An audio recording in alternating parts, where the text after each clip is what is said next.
찬양합시다. 할렐루야. 아멘. 자, 여러분 물어볼게요. 우리가 살아서 천국, 죽어서 천국이 되려면 누구를 믿어야 하나요? 예수님을 믿어야 하는 줄 믿습니다.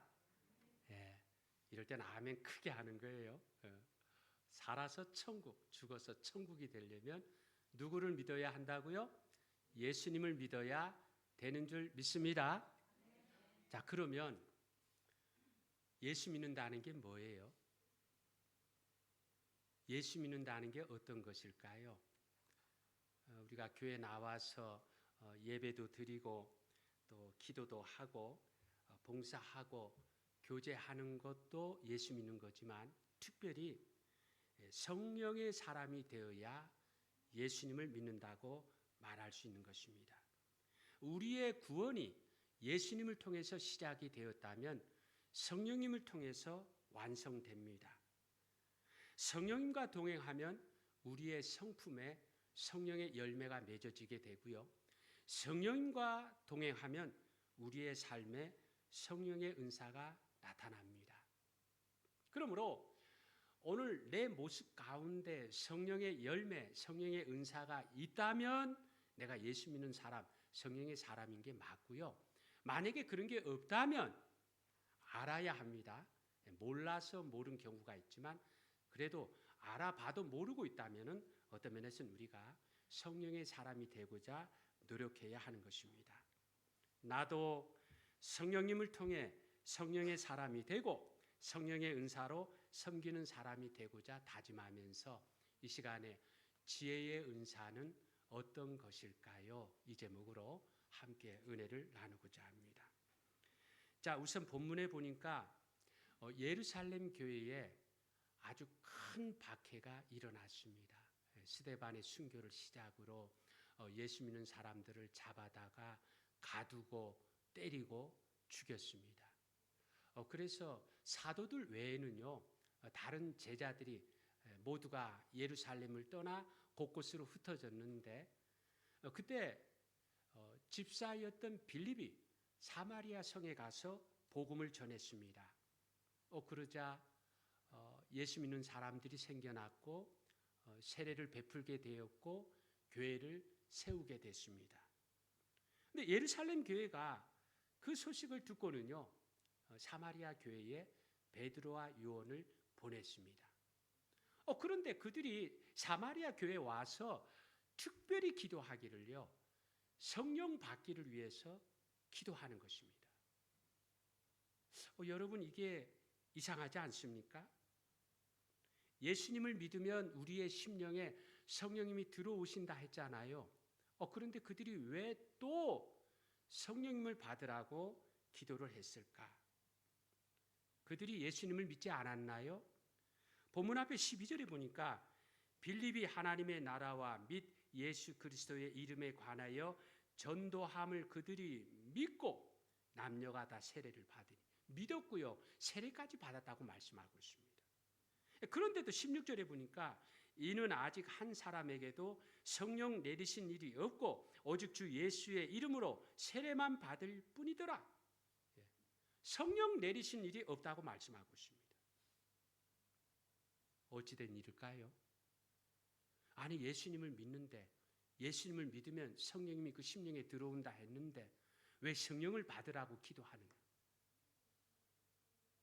이 성령을 받으라, 성령이 내리신다는 말씀에 또 다른 의미가 있느냐? 예, 그렇습니다. 여러분, 예수님을 믿으면 성령님이 우리의 심령에 들어오는 게 맞습니다. 이걸 가리켜 성령의 내주라고 합니다. 성령이 우리 안에 거하신다는 말씀입니다. 그런데 이것은 그냥 이 성령에 씨를 뿌린 거와 같은 정도입니다. 성령님이 우리의 심령에 들어왔으면 이제 그 씨가 되는 성령님을 통해서 우리의 심령에 이 믿음의 꽃이 피어나야 하는 것입니다. 물 세례를 받았으면 불 세례, 다시 말해서 성령 세례를 받아야 합니다. 내가 말세에 남녀 여동을 가리지 않고 물 붓듯이 성령을 부어주시겠다고 하지 않았습니까? 그래서 우리가 이 불 세례를 받고 싶다면 먼저 예수님을 믿고요.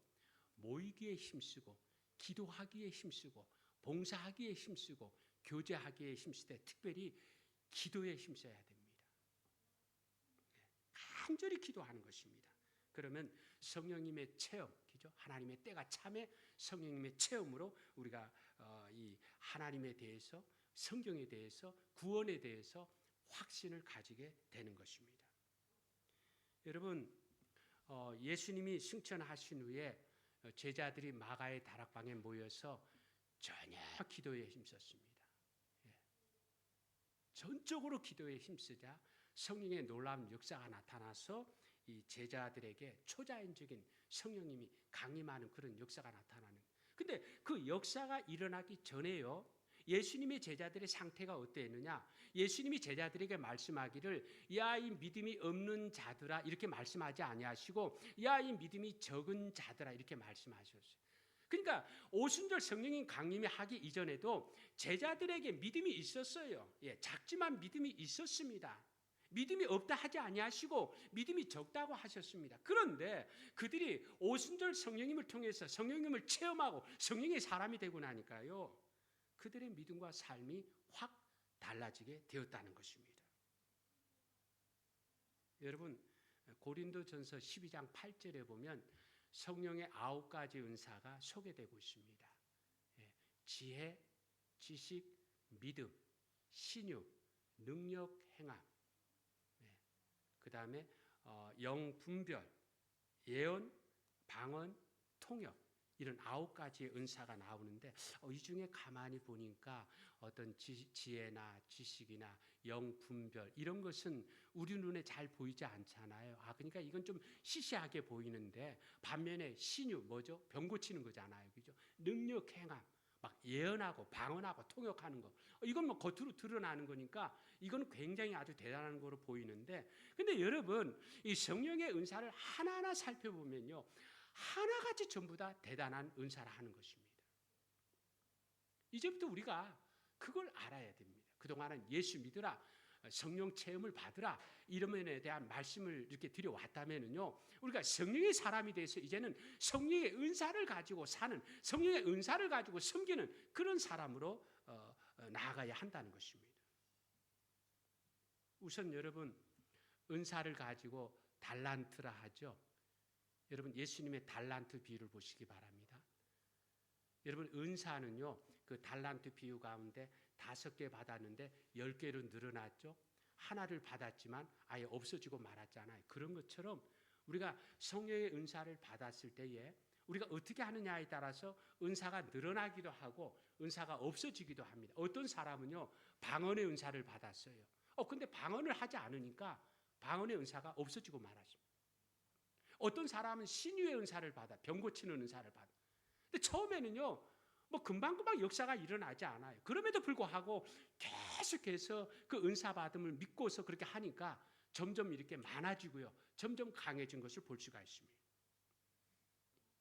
여러분 예수 믿었으면 성령의 사람이 되어야 하고 성령의 사람이 되면 은사가 나타나야 합니다. 내가 지금 예수 믿는다.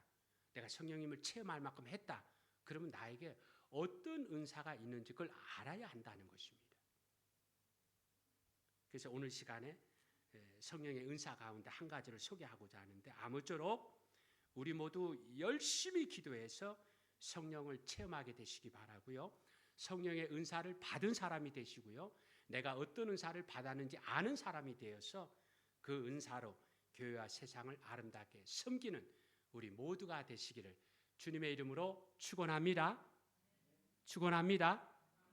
자, 그러면 성령의 9가지 은사 가운데 첫 번째 지혜의 은사를 살펴봅니다. 여러분, 지혜가 어떤 것이에요? 지혜가 어떤 것이죠? 지혜하면 우리가 감은 잡아요, 그죠? 그거 이렇게 생각을 합니다. 근데 막상 여러분 지혜와 지식의 차이가 뭐예요? 하고 물으면 이렇게 간단히 말하기가 쉽지 않습니다. 굉장히 비슷한 그런 면이 있는 거죠, 그죠? 근데 이 성경 가운데 보면 솔로몬이 기록한 지혜의 책이 있죠. 뭐예요? 잠언 있죠, 잠언. 잠언이 31장인데 그 31장 가운데 지혜라는 말이 자그마치 123번이나 나와요. 엄청 많이 나오죠. 그 지혜가 어떤 것이냐? 성경에 보니까요. 지혜를 설명할 때에 지혜의 반대가 되는 미련함과 비교하고 있습니다. 지혜로운 사람과 미련한 사람을 비교하는 가운데 지혜가 뭔지를 이렇게 말씀하고 있는데, 미련한 사람은요, 알아야 할 것을 알지 못하는 사람이 미련한 사람. 아는 게 있는데도 불구하고 그걸 활용하지 못하는 사람이 미련한 사람입니다. 그러니까 지혜로운 사람은 어떤 사람입니까? 알아야 할 것을 아는 사람이 지혜로운 사람이에요. 내가 지금 알고 있는 것을 활용하고 적용하는 사람이 바로 지혜로운 사람이라는 것입니다. 여러분, 우리 주변에 보면 선생님이나 혹은 전문가나 박사가 있잖아요. 근데 어떤 사람을 보면 막 동경대학 나오고 서울대학 나왔는데도 뭔가 모르게 좀 어수룩한 사람이 있죠. 그런 사람은 지식은 있는데 지혜가 있다고 말하기가 어려운 것입니다. 여러분, 지혜가 많은 사람 누가 있을까요? 누가 있죠? 솔로몬이 있죠. 솔로몬이 왕이 되고 나서 하나님 앞에 제사를 드리는데 너무너무 감사했습니다. 솔로몬이 장자가 아니에요. 특별히 뭐 공을 세운 것도 아니에요. 그런데 하나님께서 이스라엘의 왕으로 세워주시니까 솔로몬이 하나님 앞에 감사해서 이 소와 양의 일천 제물로 1천 번제 하나님 앞에 제사를 드렸습니다. 그랬더니 하나님이 너무너무 기뻐하셔서, 야 솔로몬아, 네가 정성을 다해 마음을 다해 나에게 제사를 드려 내가 너무너무 기쁘다. 너 뭐든지 구하라. 내가 다 들어주겠다고 그렇게 말씀하십니다. 여러분, 이게 얼마나 좋은 찬스입니까? 그죠? 어떤 거 하나 구하는 거 그것도 뭐 주실까 말까 우리가 그러는데, 뭐든지 구하라 그러면 다 들어주겠다 하니까 솔로몬이 그때 왕이 갓 되었으니까 구할 게 많아요. 하나님, 저에게 부귀영화 주세요. 장수하게 해주세요. 원수 갖게 해주세요. 여러 가지 구할 것 많이 있는 중에도 솔로몬이 뭘 구했죠? 하나님, 제가 왕이 됐는데 이 많은 백성을 이끌어 가려고 하니까 걱정이 됩니다. 저에게 지혜를 주세요 하고 그렇게 하나님께 소원했습니다. 그랬더니 하나님이, 야, 너 어쩜 그죠? 뭐든지 구하라 해서 너 이것저것 다 구할 수 있는데도 이 백성을 잘 이끌어 갈 수 있도록 지혜를 구하니 내 마음이 너무너무 기쁘다 하면서 구한 지혜는 물론 구하지 않은 다른 것도 다 주셨다고 말씀하고 있습니다. 여러분, 솔로몬의 지혜가 극적으로 나타난 사건이 있죠. 어떤 창녀 두 사람이 있었는데 3일 간격으로 각각 아들을 낳았습니다. 그때 어떤 여자가 잠을 자다가 그만 아기를 깔아뭉개가지고 아기가 죽게 됐습니다. 근데 그 여자가 어떻게 합니까? 자기의 그 죽은 아들을 다른 여자의 살아있는 아들과 바꿔치기 해버렸어요. 그리고는 서로 살아있는 아기가 자기 아기라고 이렇게 막 싸우면서 재판 가운데 이제 솔로몬 앞에서 재판을 받게 됐습니다. 솔로몬이 보니까 서로 자기애라고 주장을 하는데 뭐 그 당시 무슨 뭐 증인이 있나요? 물증이 있나요? 그래서 뭐라고 합니까? 야, 내가 누가 진짜 엄마인지 가릴 방법은 없고 너희 각자 자기애라고 주장을 하니까 아기를 반으로 딱 잘라서 나눠주겠다 이렇게 이야기합니다. 여러분, 솔로몬이 지혜롭다고요? 지금 이 솔로몬의 말대로 하면 어떻게 되나요? 진짜 엄마 너무너무 억울하겠죠. 가짜 엄마 벌 주지도 못하게 되겠죠.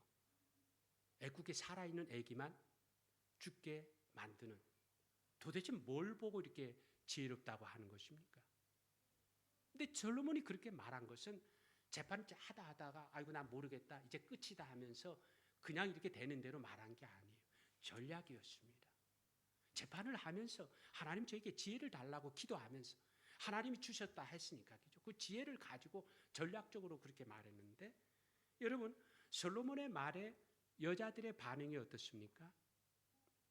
진짜 엄마는요, 아이고 차라리 저 여자에게 주는 한이 있어도 저는 왕의 말에 절대 반대입니다. 반대를 했습니다. 근데 가짜 엄마는요, 이참에 야, 네 거도 되게 말고 내 거도 되게 말고 왕이 그렇게 말씀했으니까 왕의 말대로 빡 잘라갖고 나눠 가지자. 그렇게 이야기를 했습니다. 근데 여러분 생각해 보세요. 진짜 엄마가 왜 반대했나요? 이해되시죠? 진짜 엄마니까. 진짜 엄마니까. 진짜 엄마인데 어떻게 애기 반으로 잘라주겠다고 하는데 어떻게 찬성할 수 있겠습니까? 그건 이해가 돼요. 근데 가짜 엄마는 도대체 무슨 마음으로 그걸 찬성을 했을까요? 지금 솔로몬이 뭐라고 그래요? 겉으로는 전략적으로 말했지만 그게 다 안 보이니까 겉으로는요. 아이고야 너희들 서로 자기약이라고 하는데 이거 나도 모르겠다. 그러니까 할 수 없이 그저 반으로 딱 잘라서 나눠주겠다. 이렇게 들은 거예요. 이렇게 들은 거예요. 지금 가짜 엄마는요. 재판을 받을 때마다 계속 긴장을 했습니다. 재판 한 번 받은 게 아니잖아요.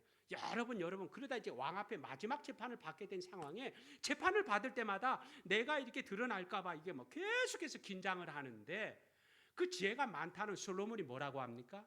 아이고 나도 모르겠다. 반짠을 안아주겠다 하니까 갑자기 긴장이 확 풀어진 것입니다. 긴장이 풀어지니까 조심하지 않죠. 이젠 애가 문제. 저 애만 떼어놓으면 되는 거예요. 여러분 이 가짜 엄마는 애를 좋아하는 사람이 아니에요. 그죠? 좋아하는 사람이 아니에요. 그럼에도 불구하고 자기 애라고 주장하는 것은요.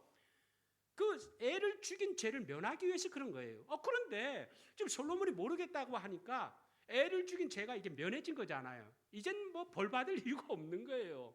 이젠 그 한 가지 자기 애도 아닌데 애를 좋아하지도 않는데 저 애를 키워야 하는 그게 이제 그 솔로몬이 그렇게 말할 때 갑자기요 마음이 어두워지고 눈이 어두워져서 욕심을 부리고 만 거예요. 애까지 떼어내려고 욕심을 부리고 만 거예요. 그러다 보니까 미련해지고 만 것입니다. 여러분 사람이 욕심을 부리면요 미련해집니다. 잠언 14장 1절 지혜로운 여인은 자기 집을 세우되 미련한 여인은 자기 손으로 그것을 허느니라 그렇게 말씀해요. 미련하게도 나방처럼 불 속으로 뛰어들어서 자신의 실체를 드러내고 만 것입니다. 자 그렇다면 여러분 그 솔로몬의 지혜는 어디서 나온 것일까요? 솔로몬은요 진짜 엄마와 가짜 엄마에 대한 하나님의 판단을 기대했습니다. 지금 재판 받고 있잖아요. 그 앞에 진짜 엄마도 있고 가짜 엄마도 있잖아요. 그죠? 근데 재판을 하면서 자기가 하는 게 아니에요. 하나님이 지금 재판을 하시는 거예요. 그죠? 하나님의 살아계심, 하나님의 역사하심을 바라보면서 재판을 하는 중에 거기 분명히 진짜 엄마도 있고 가짜 엄마도 있잖아요. 그 진짜 가짜 엄마에 대한 하나님의 판단을 기대했습니다. 여러분 생각해 보시기 바랍니다. 가짜 엄마가 얼마나 억울하겠습니까? 그죠? 하루아침에 그죠? 얼마나 억울하겠습니까? 근데 사랑의 하나님께서 그 가짜 엄마의 억울함을 모른 체 하시겠습니까? 진짜 엄마는 얼마나 악독합니까? 공의의 하나님께서 그 가짜 엄마의 악독함을 모른 체 하시겠습니까? 아니잖아요. 하나님 살아계신다. 다 듣고 보고 계시다. 솔로몬이 그것을 믿고 재판을 하면서 하나님 역사해 주세요. 역사해 주세요 하면서 하나님의 판단을 기대한 것입니다. 그렇게 믿었기 때문에 재판이 어려운 중에도 계속해서 기도하며 나아갔습니다. 여러분 우리도 마찬가지입니다. 우리가 어떤 문제 가운데 어떤 소망 가운데요. 하나님을 바라보면 포기하지 않게 됩니다. 근데 내 자신을 바라보고 세상을 바라보면요. 뭐가 이렇게 될 것 같아도 막 믿음이 다 이렇게 작아지고요. 가능성이 없어지니까 포기하고 마는데 솔로몬은 그 재판 가운데 인간적으로는 가릴 수가 없어요. 그럼에도 불구하고 하나님의 살아계심과 역사하심을 기대하니까 가짜 엄마, 진짜 엄마가 있잖아요. 어떻게 하나님이 가만히 계시겠습니까? 그걸 바라보고 기대한 거예요. 그죠? 더불어 솔로몬은요. 진짜 엄마와 가짜 엄마의 인간적인 특성을 기억했습니다. 아기를 반으로 잘라주겠다고 할 때에 진짜 엄마의 마음에 그 연민에 불을 붙인 거예요. 그죠? 가짜 엄마의 그 마음에 욕심에 불을 붙인 거예요. 그죠? 그래서 진짜가 누구고 가짜가 누군지. 진짜 엄마가 아우 뭐 차라리 주세요 이렇게. 가짜 엄마는 그것도 모르고 그냥 잘라달라고. 솔로몬이 그 재판을 하면서 성경이 증거하는 거죠. 성경이 증거하는 하나님에 대해서, 성경이 증거하는 인간에 대해서 정확한 지리를 가지고 있어서 기도하는 마음으로 하나님 앞에 지혜를 구했더니 하나님께서 그렇게 역사해 주셔서 지혜롭게 재판하게 되고요. 그 가운데 하나님의 역사가 나타나게 되었다는 것입니다. 여러분 가운데 어떤 어려운 일이 있나요? 간단하게 해결되지 않고 복잡한 그런 일이 있습니까? 내가 이렇게 하려고 하면 이렇게 저게 문제고 저렇게 하려고 하면 이게 문제고 우리가 뭐 살아가면서 간단히 해결할 수 있는 것은 그때그때 그렇게 하잖아요. 그런데 살다 보면 내가 더 바르게 살려고 하고 내가 더 큰 꿈을 가질 때에 늘 우리에게 그게 주어지면 이거 어떻게 하면 좋을까? 그럴 때에 성경이 증거하는 하나님에 대해서 우리가 기억하면 여러분 그 문제 해결의 답이 확 이렇게 보이게 됩니다. 내가 이렇게 할까 저렇게 할까 이렇게 망설여지고 막 머뭇거릴 때에 성경이 증거하는 인간의 이 실체에 대해서 우리가 그걸 붙잡으면은요, 내가 그 가운데서 어떻게 해야 될지 그 방법에 대해서 확 보이게 되는 것입니다. 솔로몬이 그랬어요. 솔로몬의 지혜가 어디서 나온? 제발 야 잠깐만 있어, 나 가서 좀 기도하고 올게, 계시 받고 올게. 그래서 계시 받아서 그렇게 말한 것이 아니라 평상시부터 하나님에 대해서 인간의 성경이 증거하는 그 진리 가운데서, 특별히 여러분 가운데서 하나님의 뜻, 하나님의 지혜를 알고자 한다면 어떤 문제가 있을 때마다요, 어떻게 하면 하나님이 기뻐하실까 거기에 마음을 두시기 바랍니다. 거듭 말합니다. 분명히 말합니다. 하나님의 뜻 우리가 굉장히 막 어렵게 찾고 막 이렇게 애매하게 찾고 그러는데 이제 내가 하나님의 뜻대로만 하겠습니다. 하나님이 기뻐하시는 쪽으로만 그렇게 하겠습니다 하고 마음을 먹으면 분명히 우리 가운데 성령이 우리 가운데 지혜를 떠오르게 해주십니다. 어떻게 해야 되는지 가르쳐 주십니다. 솔로몬이 그런 것입니다. 여러분 참된 지혜는 요령이나 꼼수가 아닙니다. 배움이나 경험에서 나오는 것도 아닙니다. 하나님과 사람에 대한 성경 말씀을 삶과 문제에 적용하면 지혜가 나오게 되는 것입니다. 시편 111편 10절, 잠언 9장 10절, 여호와를 경외함이 지혜의 근본이라. 지혜는요, 하나님을 섬기고자 할 때 그때 지혜가 나오는 것입니다. 출애굽기 35장 31절, 하나님께서 성막을 짓는 이에게 하나님의 영을 그에게 충만하게 하여 지혜와 총명과 지식으로 여러 가지 일을 하게 하셨다고. 시편 19편 7절, 여호와의 율법은 완전하여 영혼을 소성시키며 여호와의 증거는 확실하여 우둔한 자를 지혜롭게 한다고 말씀하고 있습니다. 그러므로 참된 지혜, 성령의 지혜는 어디에서 나오느냐? 여기 여호와를 경외, 하나님에게서 나와요, 여기죠. 그리고 여호와의 율법, 여호와의 증거, 하나님의 말씀에서 나오는 거예요. 그리고 하나님의 영에서 이 참된 지혜가 나오게 되는 것입니다. 그런데 열왕기상 4절 30절에 보면 솔로몬의 지혜가 동쪽 모든 사람의 지혜와 애굽의 모든 지혜보다 뛰어난지라. 솔로몬의 지혜가 동쪽 사람들의 지혜, 애굽 사람들의 지혜보다 뛰어난다고.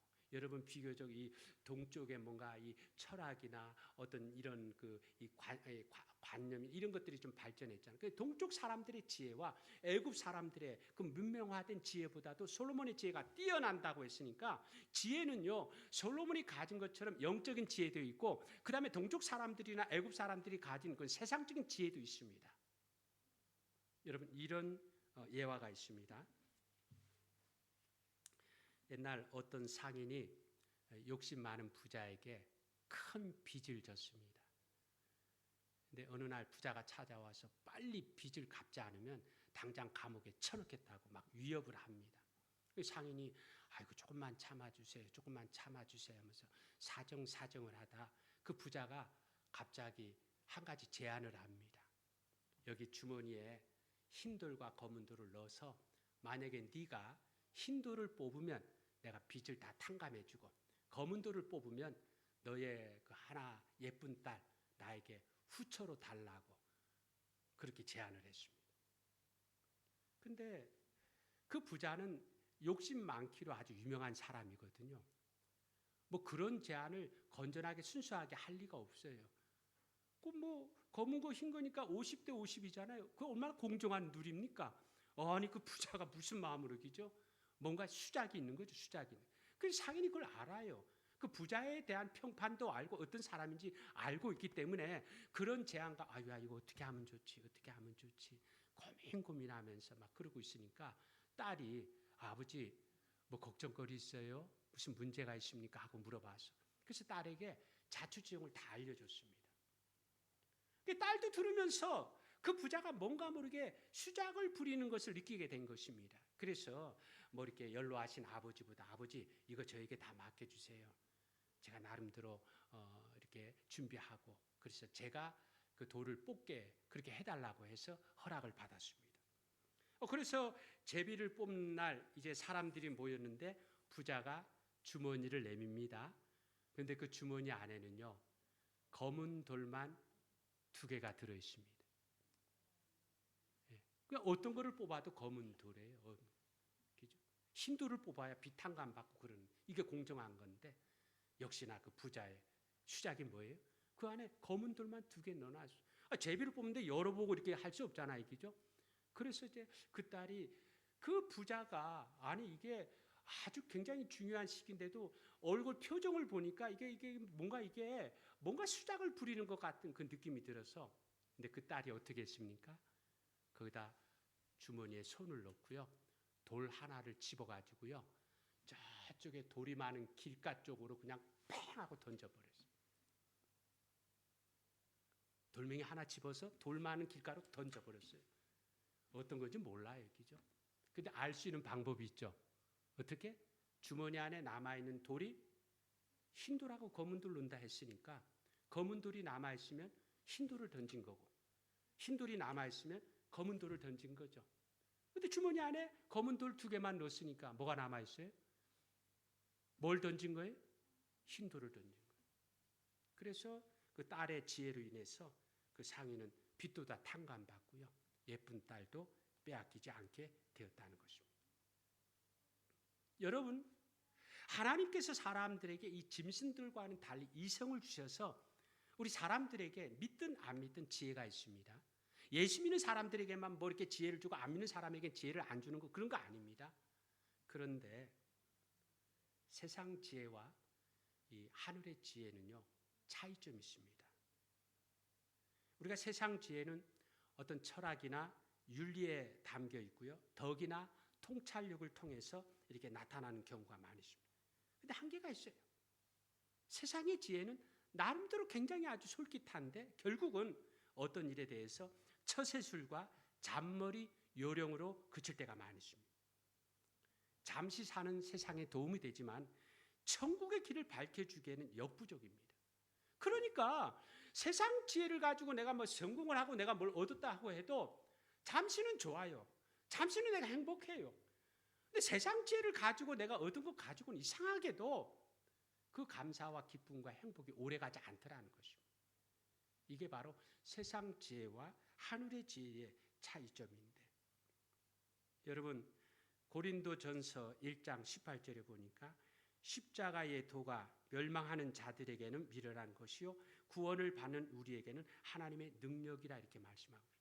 십자가의 도가 이 멸망을 받는 쉽게 말해서 세상 사람에게는 이게 미련하게 보인다는 거예요. 무슨 말입니까? 십자가의 도가 죽는 거잖아요.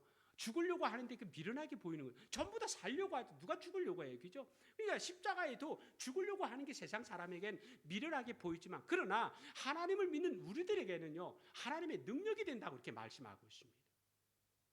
세상 모든 사람이 다 죄. 여러분과 저 모든 사람이 하나같이 전부 다 죄인입니다. 이 세상을 구원하려고 해도 죄가 없는 사람이 없습니다. 다 망하게 됐습니다. 그런데 하나님의 지혜가 어떻게 나타났습니까? 하나님의 아들, 죄 없는 예수님이 이 땅에 오셔서 우리의 모든 죄를 위해서 십자가에서 우리의 죄값을 치러주셨습니다.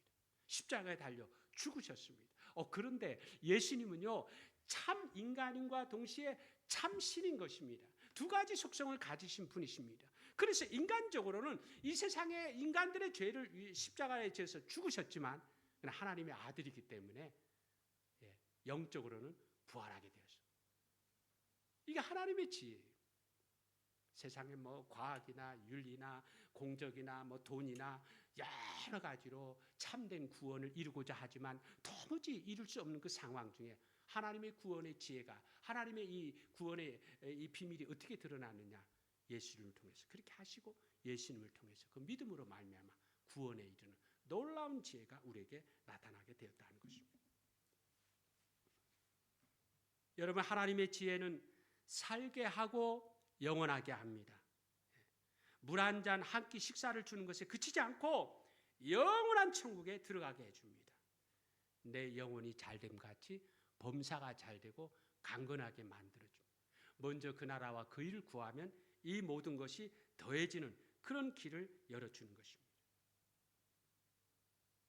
여러분, 성령님을 통해서 우리가 지혜의 은사를 받게 되면 뭐가 달라지는지 아십니까? 뭐가 옳고 그른지 진리를 잘 모를 때, 답답할 때,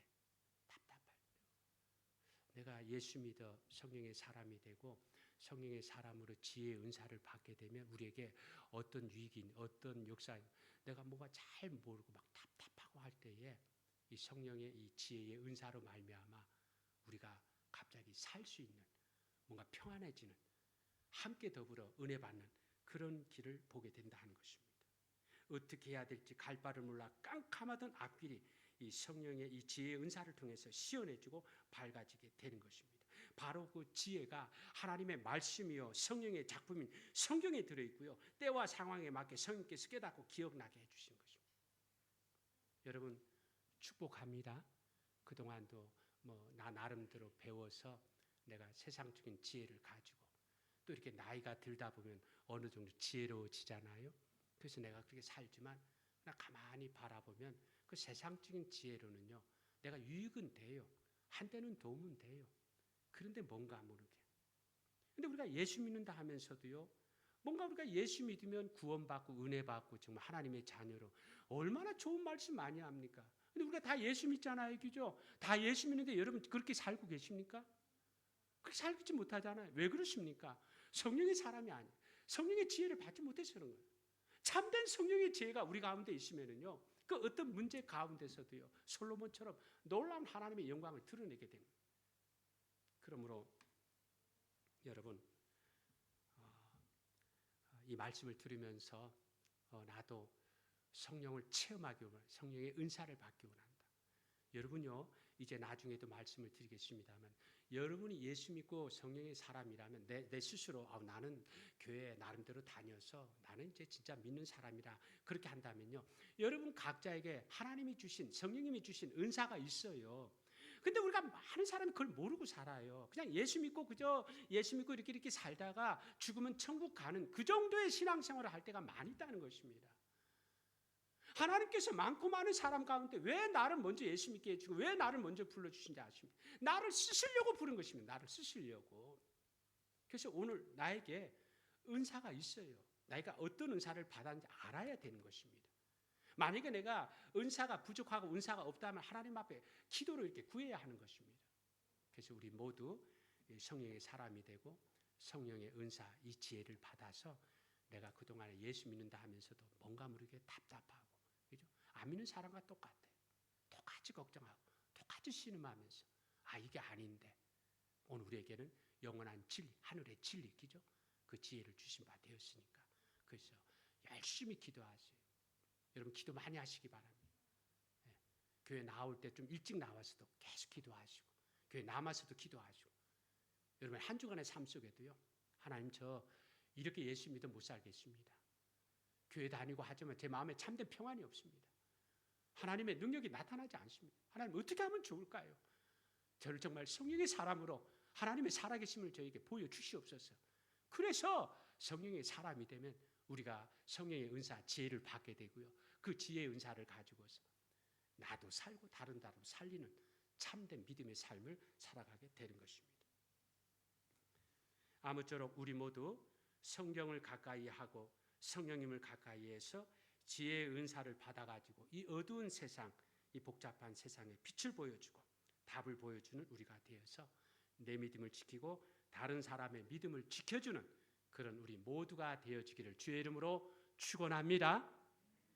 결론을 맺습니다. 우리에게 성령의 은사, 성령의 역사가 약속되었는데 여러분 그동안 잘 알지 못하고 사모하지 못했으면 이젠 알게 되시기 바랍니다. 사모하게 되시기 바랍니다. 하나님을 경외하는 것이 지혜의 근본이라 했으니까 하나님을 가까이 하면 지혜로워집니다. 지금도 고민하고 지금도 힘들어하는 문제가 있다면 하나님의 뜻이 최고잖아요. 그죠? 내가 하나님의 뜻대로 하려고만 마음을 먹고 하나님의 말씀대로만 맞춰보시기 바랍니다. 그러면 한 걸음 한 걸음 하나님의 지혜가 나를 이끌어 가고요. 거기서 은혜에 머물고 거기서 생명을 얻게 될 것입니다. 일이 있을 때마다 성령께 기도하면서 지혜를 구해서 하나님의 말씀이 떠오르게 되고 말씀에 순종해서 하나님의 역사, 하나님의 살아계심을 보여주는 우리 모두가 되시기 바랍니다. 아무쪼록 우리 모두 열심히 신앙생활하는 가운데 성령의 사람이 되셔서 그 은사를 가지고 하나님과 이웃에게 기쁨이 되는 복된 삶을 사는 우리 모두가 되시기를 주의 이름으로 축원합니다. 아멘.